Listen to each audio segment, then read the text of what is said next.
Hola a todos y bienvenidos a mi canal. En este vídeo voy a explicar cómo calcular un disipador para poner a los diodos LED. Habrá que utilizar las hojas de fabricante para ver las características térmicas de cada tipo de diodo y además podemos utilizar disipadores de este tipo de ordenador que ya hemos visto en otro vídeo. Este otro disipador también de una placa base, pasta térmica. Y cuando los casos lo requieran, pues podemos utilizar un ventilador de una vieja fuente de alimentación. Si nos fijamos en el tipo de disipación que traen los distintos fabricantes, podemos ver esta lámpara LED, que esta parte de aquí se supone que es metálica. En unas bombillas es cierto, y en otras bombillas más económicas, pues resulta que esto es de plástico y la bombilla se estropea antes de tiempo porque tiene mal hecho los cálculos de disipación. Por ejemplo, esta bombilla es china y tiene una pequeña placa de circuito impreso que es de fibra de vidrio, y esto no tiene ningún tipo de disipación, solo lo que los diodos LED hagan por sí mismos. Encima esto va tapado, con lo cual el calor queda confinado en el interior. Si nos fijamos, este diodo LED se ha quemado y la bombilla ha dejado de funcionar. Este también está tocado y puede que alguno más. Siempre los diodos LED se rompen o por un exceso de voltaje o por un exceso de temperatura. Este caso es una bombilla de marca. Tenemos para los 5 diodos LED una parte metálica bastante gruesa que lo que hace es de disipador. Esta sería la tapa y la potencia de esta bombilla son 5 vatios, lo cual quiere decir que son diodos LED de 1 vatio cada uno, y todo esto tiene que disipar la potencia de esos 5 vatios. Vamos a hacer la comparación de los disipadores de los diodos LED comparándolo como se hace normalmente para los componentes de potencia utilizados en electrónica. En este caso es un transistor de potencia metálico y esto es un diodo LED que tiene también una parte metálica para que haga contacto con el disipador. Habrá que buscar un transistor que tenga más o menos la superficie metálica del mismo tamaño para hacer un cálculo de la resistencia térmica que hay entre el componente y el disipador. Luego explicaremos un poco más cómo se hace sobre un modelo matemático utilizado en disipación de potencia. En este dibujo podemos apreciar cómo es el modelo térmico de un dispositivo. Lo primero, que el componente electrónico es esta pieza de aquí, y la unión, lo que produce el calor, pues es esta zona de aquí. Esta zona es la que más se calienta. Nosotros, si tocamos el exterior del componente, pues está siempre menos caliente que la unión. El fabricante siempre nos da la temperatura máxima que puede alcanzar esta zona de aquí.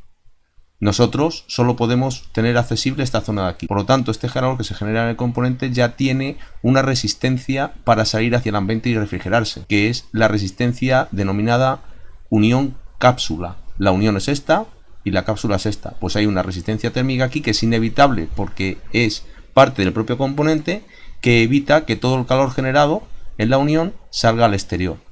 Una vez que está en el cuerpo del componente, nosotros podemos mejorar esa disipación con respecto al ambiente poniendo un disipador. Este disipador hace contacto con el cuerpo del componente electrónico y todo el calor de aquí pasa al disipador. El disipador, al tener una superficie más grande, pues es capaz de transmitir ese calor de una manera más fácil al ambiente, de tal manera que nos refrigera de alguna manera nuestro componente.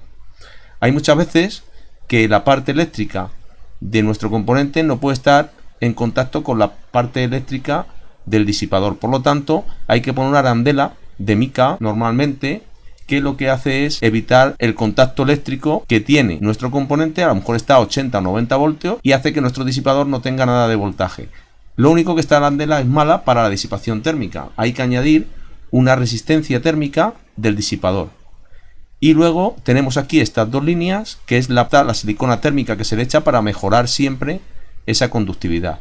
Luego veremos más adelante cómo afectan estas resistencias a la transmisión del calor desde el componente hacia el disipador y por lo tanto al ambiente. En resumen, podemos comparar este modelo térmico a un modelo de 3 resistencias en serie. Fundamentalmente tenemos donde se genera el calor, la resistencia del propio componente denominada resistencia unión cápsula, la resistencia que hay entre la cápsula y el disipador, que suele ser bastante baja, y la resistencia del disipador al ambiente, que dependiendo del tamaño del disipador pues será mayor o menor. Y luego el ambiente. Normalmente casi todos los dispositivos vienen con las características técnicas para una temperatura ambiente de 25 grados centígrados. La fórmula que rige todo esto es esta fórmula de aquí, siempre y cuando la única resistencia que tenga es el total desde la unión al ambiente. Aquí tengo la potencia del componente y el valor de la resistencia térmica.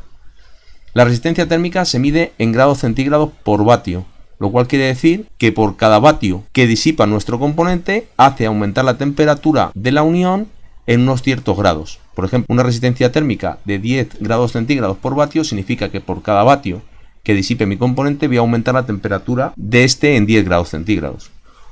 Un transistor o un diodo LED de 10 vatios que tiene una resistencia térmica interna de 10 grados centígrados por vatio, pues serían 10 por 10, 100 grados, lo que aumentaría la temperatura en el interior del componente con respecto al ambiente. Es decir, que cuanto más potencia disipa nuestro componente, pues más se calienta este, lógicamente. ¿Cómo podemos saber las resistencias térmicas que tiene nuestro diodo LED?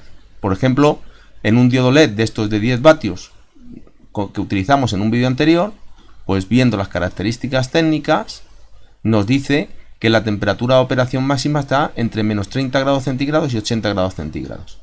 Y la característica fundamental que nos va a permitir hacer los cálculos de resistencias térmicas y por lo tanto cálculo de disipadores es esta gráfica de aquí, que es la curva de potencia de nuestro diodo LED. Si nos llevamos la gráfica a una herramienta de dibujo y trazamos una línea desde un punto de aquí en línea recta, más o menos una línea recta sería esto, vemos a dónde nos llega la línea, a dónde cruza la línea con la temperatura máxima. Tenemos que hacer los cálculos sobre esta recta de aquí.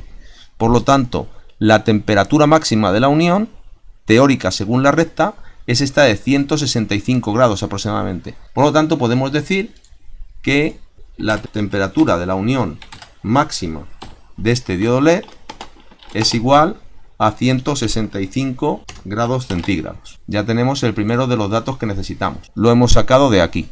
Más cosas que podemos ver. Pues por las características internas del diodo LED, no puedo subir la temperatura más de 120 grados. Por lo tanto, la temperatura máxima de trabajo sería de 120 grados. Temperatura máxima igual a 120 grados centígrados. Ya tenemos dos datos. Tenemos que saber la potencia a la cual está funcionando este transistor. Según el fabricante, la corriente recomendada de funcionamiento es 0,9 amperios.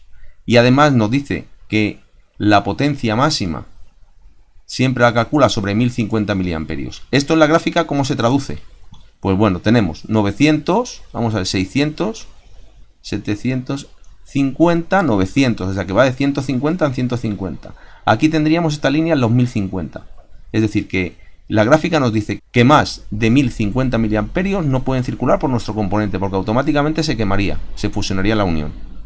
Ahora bien, si ponemos la intensidad recomendada del fabricante, podemos trabajar con temperaturas de cuerpo máximas de hasta más o menos 70 grados de temperatura del cuerpo. En ese punto es cuando se rompería el LED. Hay que procurar que el LED nunca llegue hasta el límite de trabajo. Toda esta zona interior es la temperatura válida de funcionamiento del diodo. Esto no, porque también excederíamos la temperatura máxima de trabajo. Sé que es un poco difícil de entender, pero es cómo funciona esto. Para calcular la resistencia térmica, que es uno de los datos que nos falta en nuestro componente, podemos utilizar la fórmula resistencia unión cápsula es igual a temperatura de la unión máxima menos temperatura ambiente, y todo ello dividido de la potencia máxima del diodo LED. En nuestro caso, RJC sería igual. Temperatura de la unión máxima sería 165 grados centígrados. Aquí no puede disipar nada de potencia. Menos el otro punto de potencia, que es este de aquí. Aquí está a 10 vatios. Pues tenemos aquí aproximadamente pues unos 55 grados centígrados dividido de 10 vatios de potencia. Si hacemos este cálculo, RJC nos queda igual a 11 grados centígrados partido por vatio. Esta sería la resistencia interna del propio componente. Por lo tanto, ya sabemos que nuestro componente suben unos 11 grados centígrados por cada vatio que disipe. Por lo tanto, si le ponemos a trabajar en 10 vatios, multiplicado por 11 grados centígrados por cada vatio, va a subir 110 grados la temperatura sobre la temperatura que tenga la cápsula. Es decir, que para que esto no se queme a 20 grados centígrados, la cápsula tiene que estar aproximadamente a unos 10 grados. Eso es imposible. Por eso el fabricante nos recomienda que trabaje sobre 900 miliamperios. En 900 miliamperios, ¿qué potencia tiene nuestro diodo LED? Pues tenemos que ir otra vez a la hoja de fabricante. Con 900 miliamperios necesitamos, para polarizar el diodo LED, 9,2 voltios aproximadamente. Si hacemos ese cálculo, 9,2 voltios por 0,9 amperios, estamos en 8,28 vatios. O sea, aquí estamos disipando 8,28 vatios. Estamos hablando sobre este punto de aquí. La temperatura que genera el componente es 8,28 vatios multiplicado por 11 grados centígrados por vatio. Esto nos da una diferencia de temperatura entre la unión y la cápsula de 8,28 por 11, 91 grados centígrados. ¿Qué diferencia tenemos de esto sobre estos 120 grados? Pues tenemos unos 30 grados. O sea que si conseguimos poner un disipador que mantenga esto a unos 30 grados de temperatura máxima, este diodo no se nos fundirá. ¿Cómo calculo el disipador para este caso? Pues bueno, tenemos que saber que la resistencia térmica total es igual a la temperatura de la unión. Tendríamos 120 grados centígrados, si llevamos el diodo al límite, claro, menos una temperatura ambiente de unos 25 grados centígrados, y todo esto lo dividimos por la potencia disipada del diodo,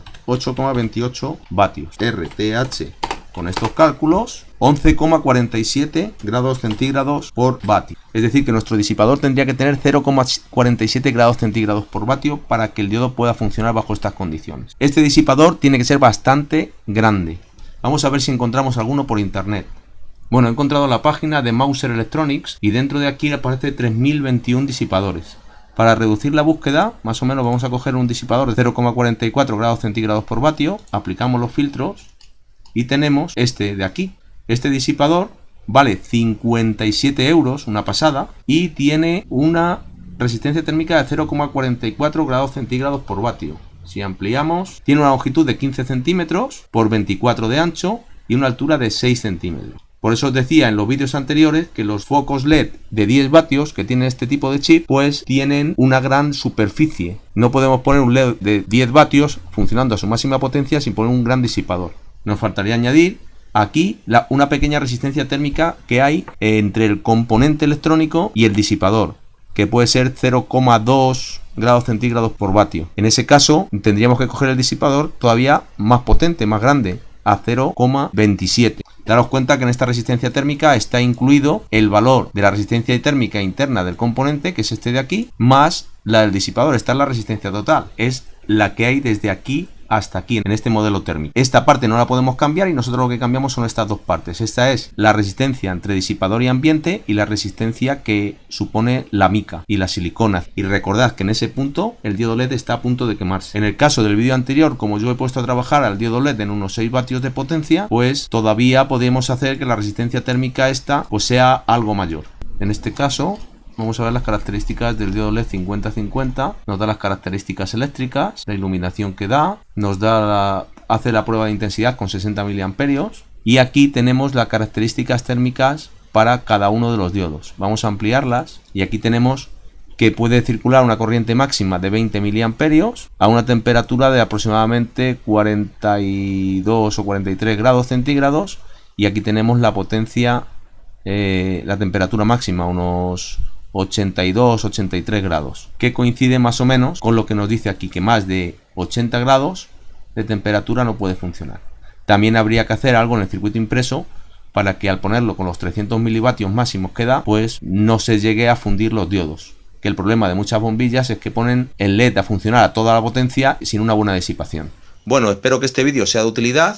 Si os ha gustado, no os olvidéis de darle a la manita ni al símbolo de suscribirse para que estéis pendientes de los nuevos vídeos que voy subiendo.